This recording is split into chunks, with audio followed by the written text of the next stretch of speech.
Hello and welcome to coverage of the Magic Online Championship. I'm Marshall Sutcliffe in the booth with Eric Froelich, and we are just about underway for our first semifinal match. The winner of this match of Standard is going to find himself awaiting the other finalist and playing for a heck of a lot of money, as well as gold status and a seat in the World Championship. Huge prizes on the line for these players, and they are just about underway.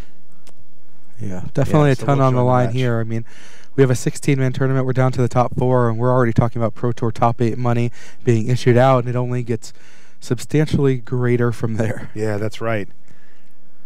All right, so let's take a look at the opening hands for these players. Antonio del Moral León is on the bottom side of your screen.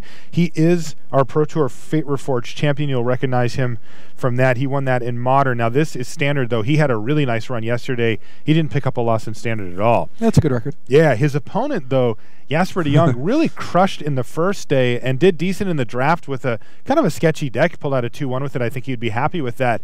Did not do well in Standard, though. Went 1-3. He seemed to struggle in that format, and while he's kind of dominated the event from the get-go, he's got to be a little concerned here coming in playing against a top player like Antonio del Moral León. Yeah, I think that a problem that players may occasionally run into is when you are running away with an event with a 9-1 record where 9-5 is going to make top 4. There's a chance he may have relaxed a little bit, maybe not had the same focus he had earlier on the day. I don't know if that's the case or not, but that's certainly something that can happen to players. This is interesting. Check this out. So, Master of the Unseen on turn 2 for Jasper, but Antonio decided to play his Fleece main line even though he's got Dromica's command in his hand. Now Jasper's played out Courser of Krufix, so while Dromica's command is going to hit something relevant, if Jasper wants to protect his Master of the Unseen, he can do so now.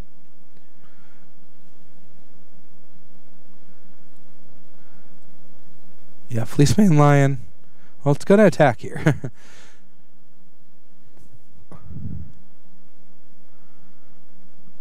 The fact that player sacrificing enchantment is the first mode of Dromoka's command means that you can't really gain quite the same value that you might be able to if you got to choose the order, where perhaps you could put a +1/+1 counter on Courser after, you know, out on the Fleece main Lion, right, and take down the Courser and somehow make him sacrifice Mastery. You can't do all that, but still very powerful. Put a +1/+1 counter on the Lion and force Jasper to get rid of his Courser. That's right. So it still did good work. The Master of the Unseen gets to hang around, but now you can see Antonio going into beatdown mode here. He crunches in there with the Fleece main Lion and follows it up with a Siege Rhino. He's got 8 power on the battlefield, and Jasper's already down to 10.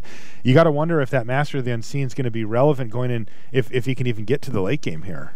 Yeah, I mean, Jasper's already gained 2 life off Courser. It's been 4 turns for Antonio. He's got his opponent down to 11 already with 8 power in play. All right, so Whisperwood Elemental is the play for Jasper, and since his opponent was tapped out, he is going to get a chance to make that manifest, and so he gets 6 power and 6 toughness on the battlefield as a result. Another Master of the Unseen looming on top of the library there for Jasper. Not necessarily what he wants to see, though. They do stack up as far as the life gain goes, so if that becomes relevant, you can gain huge amounts of life with 2 Masteries of the Unseen going.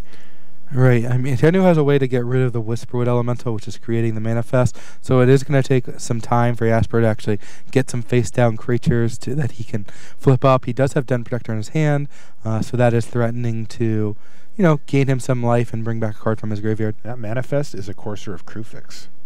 That is a good card to have manifested. That certainly could matter here. Now, a little bit awkward for Antonio. Both of his lands enter the battlefield tapped here, so he won't be able to monstrous his Fleece main Lion this turn.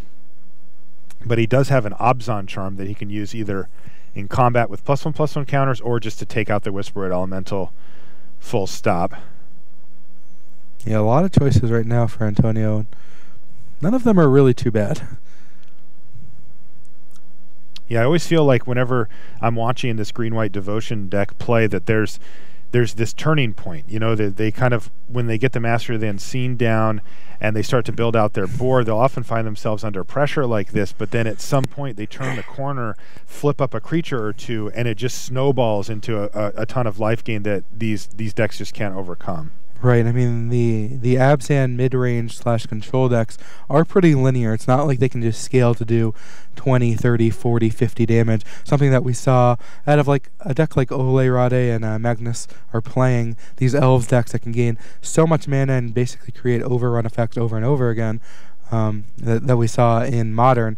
There's not really that option in Standard. So Manifest or Mastery of the Unseen can get a little bit out of hand. It does take time to get going, though, and Yeah, that's time is not necessarily something that Jasper has here. This is a really tough decision on how to block. Abzan Charm is kind of going to wreck anything he decides to do. He could triple block the Fleeceman Lion. That will kill it through Hero's Downfall or an Abzan Charm. Right, worst case scenario, the Fleeceman Lion becomes a 6/6 or one of the blockers were to die. But he will be losing Whisperwood and Courser of Crucifix. Of course, if Antonio uses a removal spell to kill Whisperwood Elemental, let's see, Jasper can sacrifice that, which means that Antonio will want to order the blocker so the Manifest will be first, so that the Courser doesn't become another Manifest. He should know that the Manifest is a Courser from seeing it from the original Courser, so he probably wants to order blockers in such a way that the Manifest goes before the Courser of Crucifix. He'll kill the Whisperwood and kill the Manifested Courser, and the face-up Courser will stay in play. So he'll Abzan Charm the Whisperwood Elemental there? I believe so. I mean, he could just let this happen and trade Fleeceman Lion for Whisperwood. That's another option. And maybe play a Courser.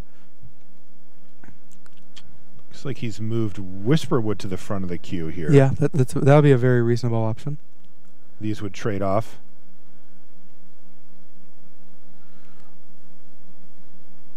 Yeah, getting rid of the Whisperwood Elemental seems to be a key priority here for Antonio. He doesn't want to pass a turn back without having that job done.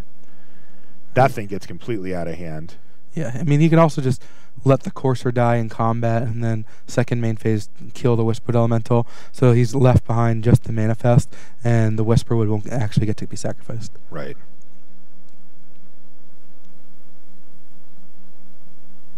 Looks like that's what Antonio's going to decide to do. Siege Rhino knocks him down to 7. Yeah, let's keep an eye on that as well. Remember, Jasper's life total is under siege here as well, so not only does he have to try to keep his board state intact so that his Master of the Unseen is maximized, he also needs to not die in these transactions. And Antonio's going to pass a turn back with that Abzan Charm at the ready.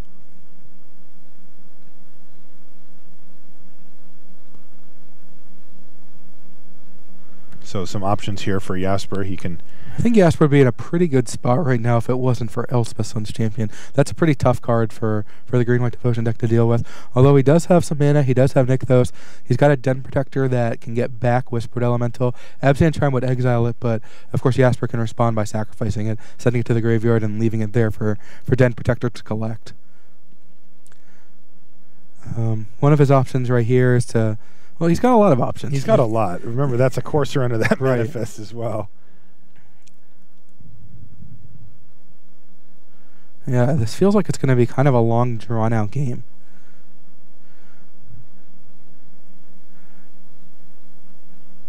He would love a way to actually be able to kill the Siege Rhino, because what that will do is allow Den Protector to potentially come down. If that becomes, if he flips that face up, the Elspeth tokens can't actually block the Den Protector. You each have creatures with power equal to Den Protectors to block it, and so the Siege Rhino can do that, but if he's able to find a way to remove the Siege Rhino as a blocker, the Den Protector can threaten Elspeth.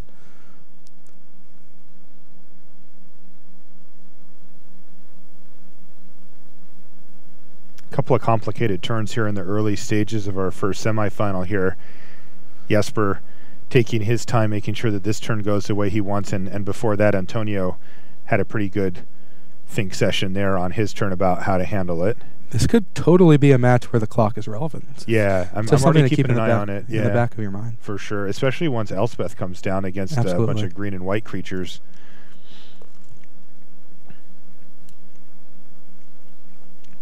All right.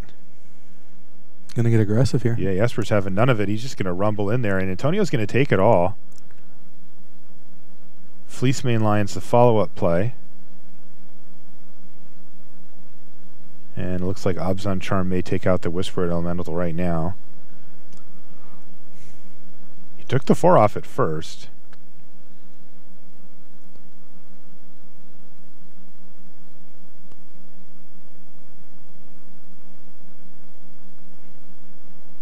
And the presumption being that you sacrifice it here.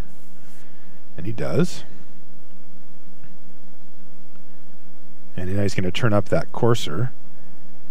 See if he can hit a land, which he can't, but he's got a land drop still at the ready, which is going to get his life total up even a little higher here. He's also going to be able to shuffle away that Sylvan Caryatid. Yes. Which he would not mind doing. So no untapped land for Elspeth, but Hero's Downfall, it's a good card. Can take care of the giant M that is Courser of Crufix and or Fleece Main Line before that becomes monstrous.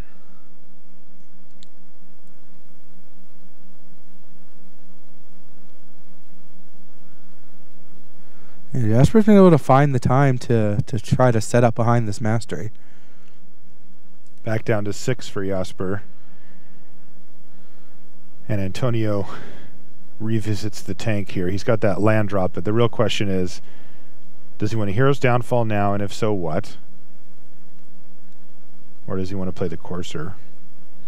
If he lets the turn go back to Jasper, Jasper has the opportunity to have monstrous mana available there, but that might just play into what Antonio wants anyway, so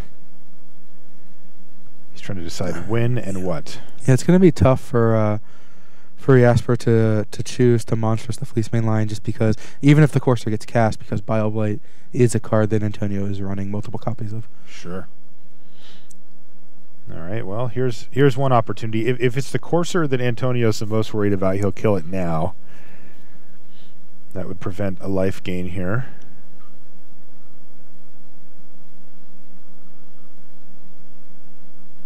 And it is. He's going to kill the Courser of Crufix with his Hero's Downfall. Yeah, I actually think that he wanted to sacrifice the Heath on his turn, because, I mean, 1 life, not always relevant, but certainly has the prospect to be. And he knew he was shuffling away the Caryatid, I think, no matter what. So doing it when your opponent is tapped down and can't actually kill your Courser is just kind of advantageous. So you're talking about the turn prior. Mm-hmm. Interesting decision for Antonio to tap his Cave of Coilus over the forest, so he's not even representing Bile-Blight anymore.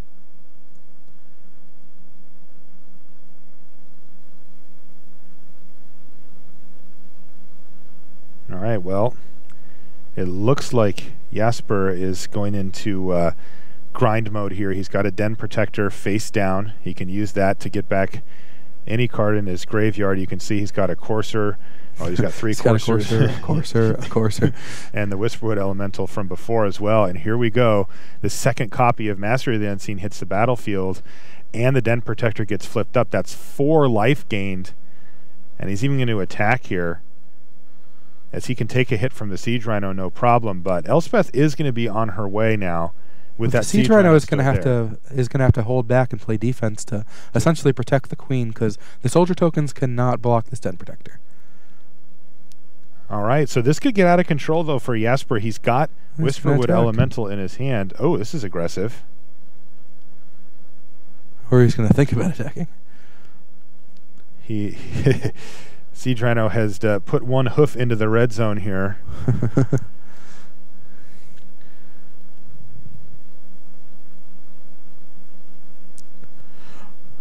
Maybe not.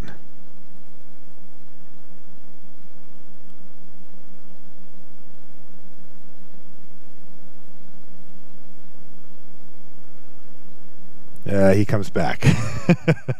Pulled the leash back on the Siege Rhino, and here comes Elspeth, Sun's champion. Siege Rhino wants to be attacking. He tried to force Antonio to put himself into the red zone. Ooh, Deathmas Raptor. Oh, wow. That's a good one. Yeah, especially I'm looking at the green mana symbols of the cards in Jasper's hand now as well, because there's that Nykthos hanging out too. I think I would play this face down at this point. I think Jasper's thinking about playing it face up.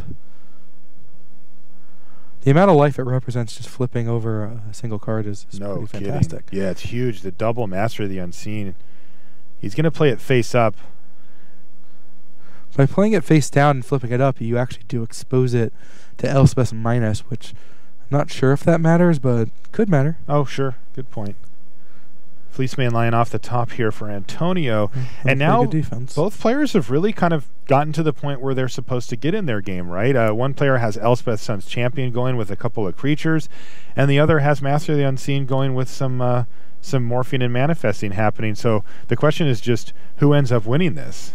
Yeah, I mean, Elspeth's ultimate is the big question, you know, that's kind of looming over things because, you know, if there are 9 soldiers left behind, that represents 27 damage alone. Master can get a bunch of life, but I'm not sure if I'll have enough time to actually race the Elspeth ultimate. It's going to be interesting and close, though. If he could find a way to force this Den Protector through, but the Fleeceman line just plays even more defense there. I mean, how does this work now as far as Elspeth gets to go ultimate? Is there any way for Jasper to get through? We're getting word that the Manifest off the Whispered Elemental, that's another Raptor. This one is? It is. Oh, no. Now, these things are going to start clearing out some of the field. And it looks like Antonio's only put 2 soldiers on the blocks there, along with a chump block. Yeah, that's reasonable. I mean, a blind Manifest is not necessarily likely to be bigger than a 2/2 creature. Now, what about the elf still being in hand here? He's going to miss a couple of life.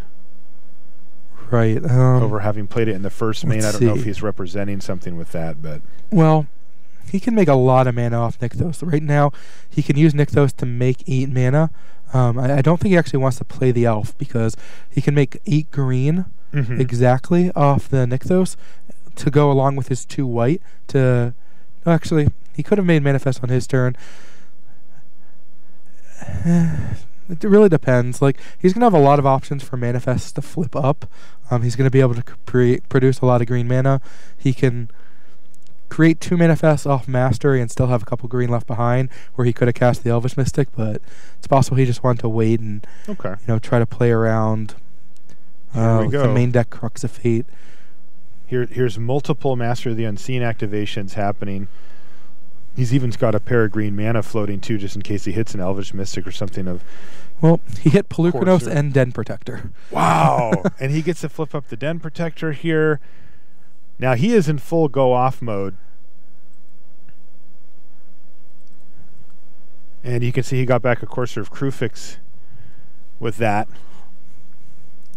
But I have to say, like, both players are kind of going off here. So the question is, can Jasper gain enough life to mitigate an ultimated Elspeth here? Yes. Yes, he absolutely can. By a lot. Ultimated Elspeth is not going to deal close to 35 damage, and he can't really afford to be tapping his creatures to attack. Monsters to Fleeceman Lion to eat a Death Mist Raptor. Jasper doesn't care about his Raptors dying. I mean, all his Manifests are just more creatures. The Manifest is now an Elvish Mystic in play, so a Mystic and a Polukranos. Polukranos is getting close to the point where it can just use the double Nykthos to kill everything, and the game is very likely to end next turn.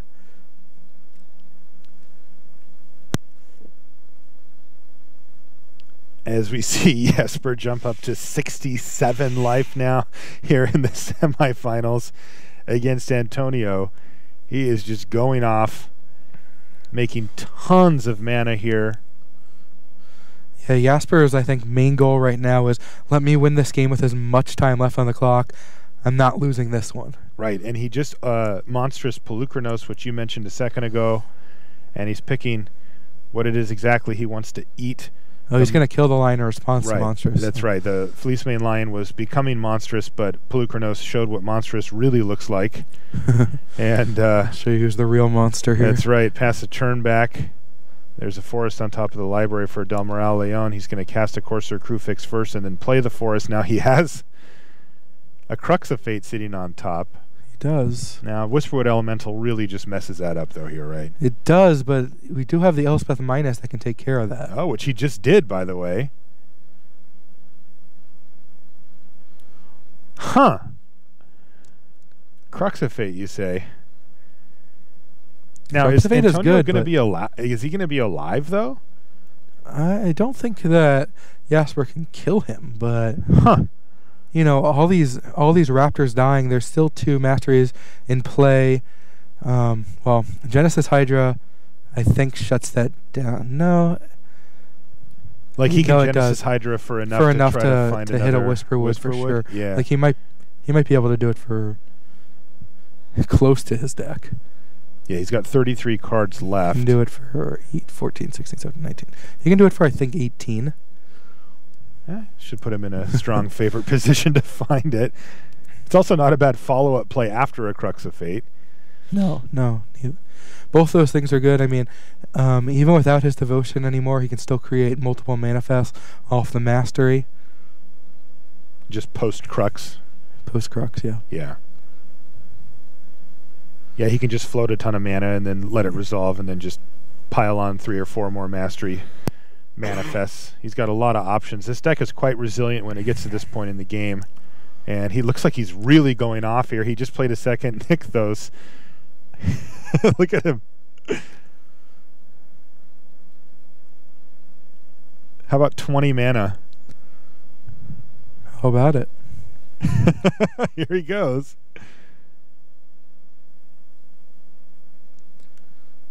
And he's just moving in here. Genesis Hydra for 20. 21. He forgot to tap that land. And it triggers. Does he find the Whisperwood Elemental? Yes, he does. He actually finds 2. And there you go. Working with perfect information is nice. Opponent's hellbent with a Courser in play. Yep. There's that Whisperwood Elemental to now give him basically protect most of his team from that Crux of Fate. And with 64 life, he doesn't have a lot to worry about as far as getting cracked back on, so he's just going to attack with the team here. Antonio can easily survive the attack, but Elspeth cannot. And Elspeth hits the bin. End step, Whisperwood Elemental makes another manifest, and it looks like Jasper has finished the deal here. He just needs to find the last few points of damage, and this thing will be done. And by the last few, I mean 20, but I think that'll happen fairly quickly here. He's got a 1919 Genesis Hydra. He did not attack, period. Wow, he just didn't rumble at all. All right. Didn't even want to send in the Hydra. I manifested a land that turn, which saw off the Courser. Den Protector on top of Library for Antonio. So I manifested another Heath, and now a Fleeceman Lion. Now this game 1 went quite a long time here. You can see that Jasper's used up about half of his clock currently, and he is going to have to close this thing out fairly quickly to make sure that he can have enough clock to potentially go to a game 3 if it were to come to that. Right. I mean, more than half of his clock is gone. We are in game 1. Yeah, why isn't that Hydra getting in there? That's a great question. Okay, yeah. I do not have an answer for you. That Deathmist Raptor definitely should have gotten in there at the very least. All right, he's had enough. Everybody hit the red zone. And it looks like Antonio's going to line up some blocks here after flipping up his Den Protector. But it should be academic at this point. Obzon Charm. If he's able to survive the turn, and there are no more Whisperwood Elementals, the Crux of Fate is not going to win him the game. This game is over. Jasper is going to win it. But it could get him a couple more minutes off Jasper's clock. I assume he can survive the turn. I mean, the manifest, 4, 6, 8, 10, it looks like, I believe he manifested like 3 lands in a row that we saw with the Courser, and then a Fleecemane Lion, so not representing a ton of damage on that front. Yeah, I think he's taking like 10 or 11 here. I'll make it 16. Well, he could manifest a Whisperwood here off the other Whisperwood, and that'll actually do it. He can use Mastery to put the Whisperwood in, That's flip right. it up in response to Crux and win next turn. Yeah, or just let Crux resolve and make a bunch of manifests and kill him that way. Right. Either way, he's going to win this game. Right, and you can see the Whisperwood Elemental on top of Jasper's library, but he can get that into play with Mastery, so... And doesn't need to, also. And also the Whisperwood itself will just win the game next turn. By the way, this turns. is the 16th manifest. You see that? A normal amount. Yeah. Jasper with 66 life, which by my math is only double as much as Antonio has, but... My math might be off there. Yeah, and as you mentioned, he can just let that happen. He's floated 6 mana with his Nykthos, and now he's going to activate his Master of the Unseen to rebuild his board here as Antonio plays a Den Protector. He's got one more Mastery activation in his pocket here, too. I mean, Antonio's just happy that he's able to roll another minute off that clock. Yeah. Now, he'll have to pay attention because the 17th manifest is the one that's the Whisperwood. He needs to block that one. He's going to block that one. And the other 2 are going to get through to drop him to 2 unless they can flip up for more. Oh, apparently the other 2 are both Raptors. Okay. Well, that's enough. Just one of them's enough for lethal here.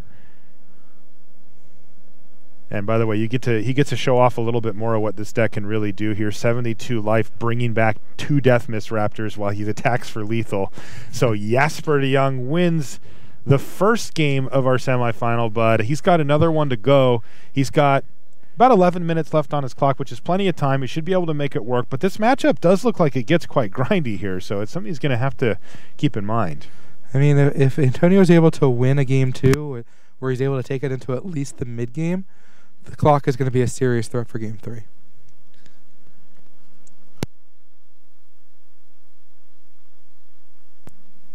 Show you our sweet sideboarding graphic. Both players thinking, looking through their notes, and you can see them moving cards in and out of their decks.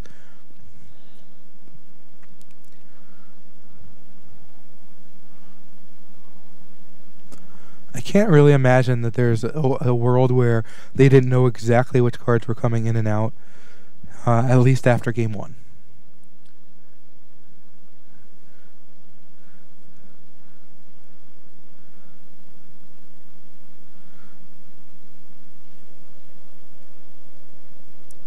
So apparently when they played the last round of the Swiss, Jasper apparently missed sideboard and has a completely different plan for this match than he had yesterday. Oh, interesting. These players did face each other yesterday with Antonio winning. Antonio needed to win to lock up this top 4, got the job done, and finds himself in a rematch. An interesting little sub story we've got here as well is that since Antonio has won a Pro Tour, that secured his seat at the World Championship already. If he were to win this event, he would effectively have 2 seats for himself, which would mean one of them would go to an at-large bid. A lot of professional players keeping an eye on that near the top of the Pro Point at-large standings, and really rooting for Antonio here so that they have another seat available to them. He's the Platinum Players champ. He is. He's currently down a game, though, as Jasper pretty convincingly transitioned into the late game there and Jasper's just down to crushed 5 him. here. A mold of 5. Uh-oh. 4 of those are lands. He's got 1 Temple of Plenty to help find some action, but this could be quick. We've seen Antonio, when he's on the play, he will often board into a pretty aggressive version of the deck with his Fleecemane Lions and such. And he gets to rumbling, though. It looks like Crux of Fate's still in there. Yeah, we saw him yesterday keep 4 lands, Den Protector, Elspeth, Ugin. Here he's keeping 5 lands, but he has a 2-drop. I guess Den Protector's technically a 2-drop too, but... Can be. Huh. Quite a few more lands. See both these players trying to play as fast as they possibly can. Yeah, they want to avoid the clock being a factor here. This gets interesting, though. Jasper's Polukranos is going to do a pretty decent job here, as so far Antonio hasn't found any spot removal. He hasn't, but he does have Crux of Fate. Yeah, he can sweep away He the can also board. monstrous the Fleecemane line this turn. And he has Elspeth, so he's got a lot of good tools. He does have a lot of good tools at his disposal, but here comes Polukranos. And like you mentioned, Ifro, Fleecemane Lion Monstrous is certainly a possibility here. There's a pretty nice sequence where he monstrous is Fleece Mane and then goes into Crux of Fate. Yeah, I mean, I like this play. It's even better now that Jasper's hand was just all lands. Yeah. Shuts down the creatures in play completely. And yeah, he's going to get to follow this up with a Crux of Fate and an Elspeth. That's pretty ridiculous. That is insane. Even a Thoughtseize, though. Because the Thoughtseize first to lose 2 life and discard a card from his own hand. That's right. But well, I don't think I'll mind seeing planes. I don't think he will either. His life total is not under threat currently, and he still gets to keep that sequence intact of Crux of Fate into Elspeth with a monstrous Fleece Mane Lion, and that's going to put a lot of pressure on Jasper to draw some action and draw it quickly. Well, the good news, so to speak, for Jasper is, should he brick this turn and Antonio just plays Elspeth, he's going to get concede the game with still 10 minutes. So the worst case scenario is being able to, lose kind of a drawn out game 2. And so just getting wrecked is better than losing a long game 2. It's it is. not a common thing that we'll say, but no, absolutely the case here. He's going to have lots of time to try to win a game 3 where the clock could have very easily been relevant. He's playing a slow deck. He has struggled with the clock more than a lot of the other players have in this event so far. Here. All right, a little bit more methodical. Game 3 it is. Antonio del Moral León very quickly evens things up. He says that was easy. Beating a mold of 5 with a very good draw. So a nice sequence there for Antonio, and now, like you said, I think that it seems like getting crushed in that fashion would probably be at the bottom of the list for Jasper as far as experiences in Game 2, but it's actually not. He's now conserved about 10 minutes, a little over 10 minutes of his clock here, which again is plenty of time to finish a game here. He will need to play briskly just to avoid any possibility of the clock being a factor, but he's got the time to do it now.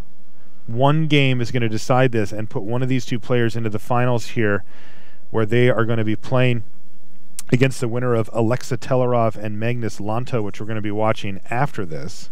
Does Jasper have just no removal spells, period, in his deck at this point? He's got Dromoka's command. He does have Dromoka's command. Yeah, that counts. I was kind of curious if he had ways to actually deal with inoffense or, ways that will shut down his pretty fantastic graveyard synergies. Both players on the mulligan, but both hands are reasonable-ish. Antonio's hand, slow, doesn't have green mana. He does have a Scryland and a Thoughtseize. Jasper's hand has the combo. He's got a Raptor and he's got a Den Protector. Can't mind that. Antonio's going to be looking for green mana here.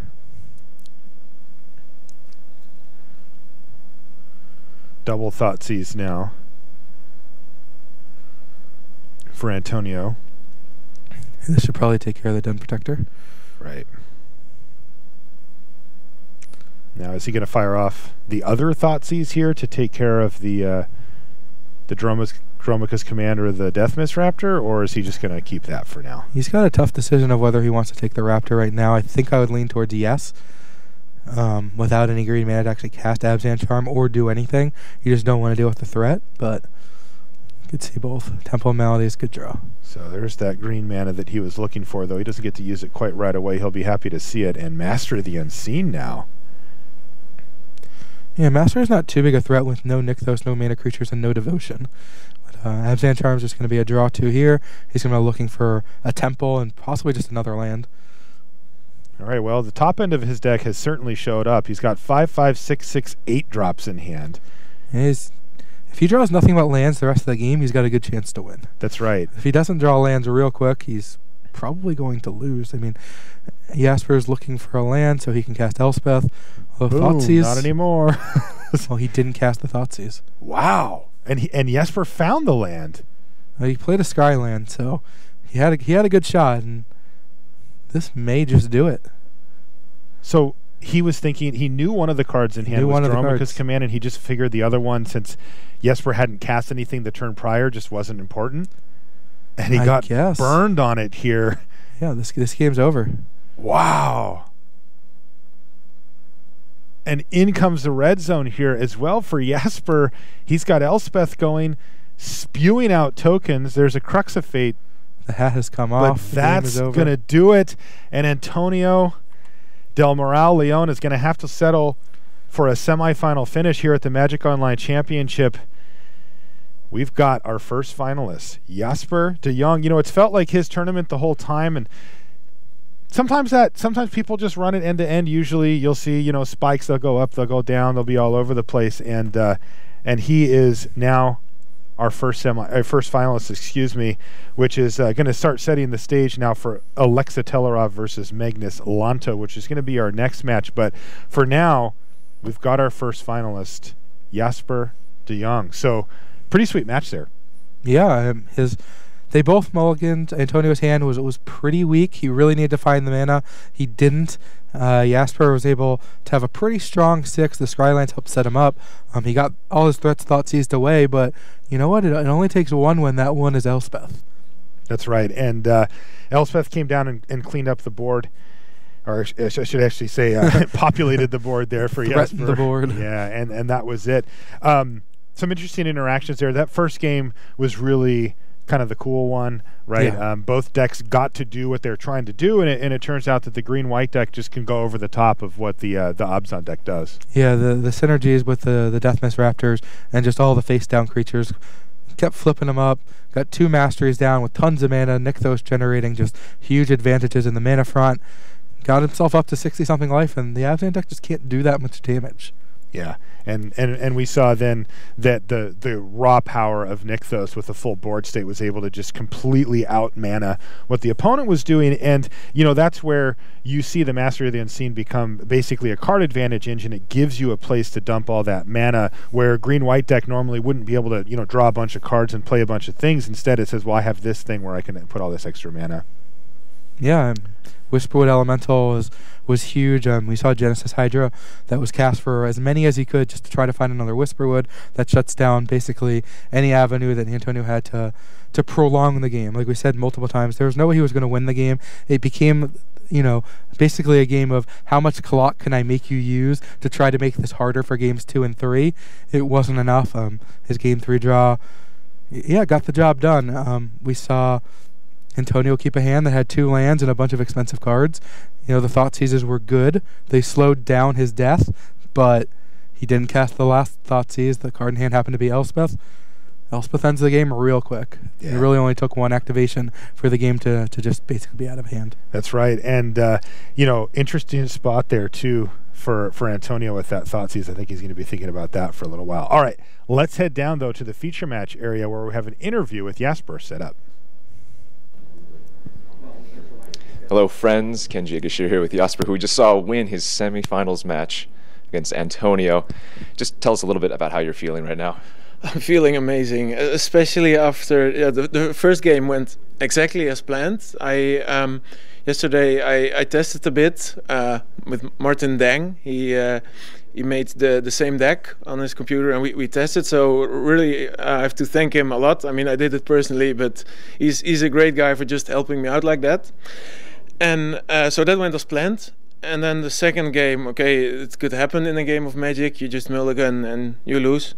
And then for the third game, I thought, the first game was awesome, and now I mulligan again, get Thoughtseize twice, it's over. But his hand was apparently not that good as well, so amazing. Yeah, well, you ran the tables day 1, 7-0. You were feeling really good. Day 2, you just had to, squeak on by, and you made it there in first place with, 10-4 after going 3-4. Now, yesterday we saw you play Antonio, and it looks like you had just gotten completely crushed. So, after looking at the deck list and whatnot, how good do you think you felt?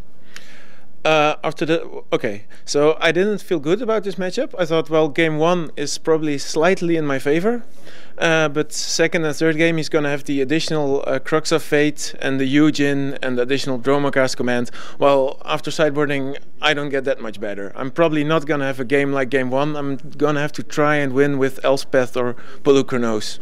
So that usually doesn't happen, but I'm glad it happened at the right moment. Well, congratulations. You're on your way to the final. You've locked up $17,000. Let's send it back to the booth now. Thank you. All right, welcome back to coverage of the Magic Online Championship. You can see our top 4 bracket halfway there. Jasper de Jong is into the finals. Antonio del Moral León is going to have to settle for that semifinal finish. Still a strong showing from him once again. Of course, that's going to bring us to the other side of our bracket here. Alexa Telerov from Serbia versus Magnus Lanto from Sweden. And these guys are going to duke it out to see who gets to play against Jasper in our next semifinal. It is standard.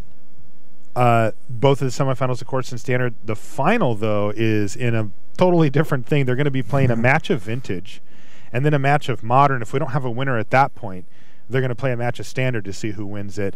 But if either player can run through both, and then they're going to be the champion. You can take a look at Alexa Telerov. Again, he's from Serbia. He top 8 at GP Vienna last year, and he's a 6-time national champion. So he's kind of the guy, it looks like, from Serbia there. Yeah, that's a lot of times to be national champion. He's got 10,000 more matches played than Magnus Lanto here, who's only been playing not quite as long. He's been playing on Magic Online since 2002. I know that he was testing with Ole Rade, who was also in the event here. His favorite format is modern, so he kind of skews towards the older formats there. He only went 2-2 here in modern, but he did 3-0 vintage, as you can see. Yeah, I mean, our 3 players left all got off to great starts. We're looking at 2 3-0s in vintage and 1 2-1, and they were our top 3 at the end of day 1, a 7-0, and now our next semifinal are 2 5-2s. So get off to a quick start and run it all the way through. All right, we're going to take a quick commercial break, but when we come back, we're going to have coverage of our second semifinal here from the Magic Online Championship.